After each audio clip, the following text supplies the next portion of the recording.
Patologías que comprometen. D. Lesiones focales. Hematoma epidural.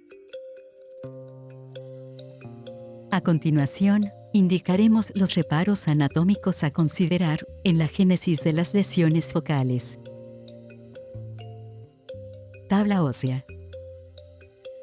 Duramadre. Entre la tabla ósea y la duramadre se encuentra el espacio epidural, lugar de asiento del hematoma que lleva este nombre.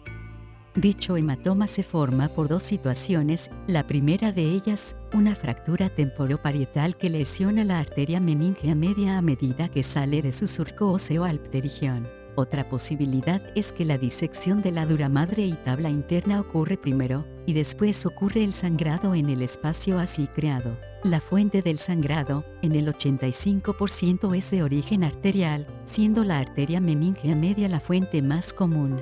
Muchos de los casos restantes se deben al sangrado de la vena meningea media o de los senos venosos de la duramadre.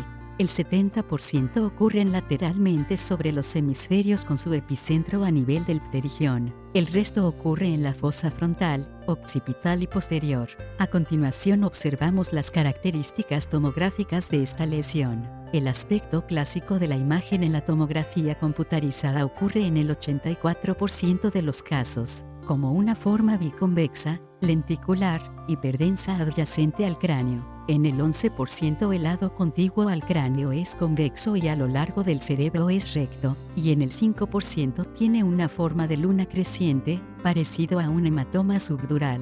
Usualmente, tiene una densidad uniforme, bordes marcadamente definidos en múltiples cortes, alta atenuación, que se correlaciona con sangre sin diluir, usualmente confinada a un segmento pequeño de la bóveda craneal por lo que el efecto de masa es frecuente. Hematoma subdural. Ahora describiremos el hematoma subdural. El reparo anatómico que aloja esta lesión corresponde al espacio que se encuentra entre la duramadre y el cerebro, es decir, debajo de la duramadre, de allí su nombre de hematoma subdural. Usualmente se asocia a una lesión del cerebro subyacente, lo cual es menos común que en el hematoma epidural. Podemos explicar su formación por dos mecanismos. El primero, tiende a ocurrir el hematoma alrededor de la laceración parenquimatosa. Comúnmente existe una lesión primaria del cerebro subyacente.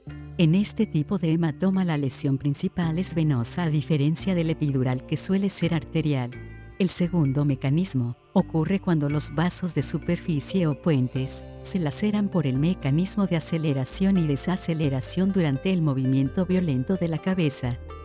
A continuación observamos la representación tomográfica de un hematoma subdural. Se observa una masa en forma de luna creciente adyacente a la tabla interna del cráneo con atenuación incrementada. Usualmente se encuentra sobre la convexidad, pero se puede encontrar interhemisférica, a lo largo del tentorio o en la fosa posterior. Curso MIP, enseñando a salvar vidas.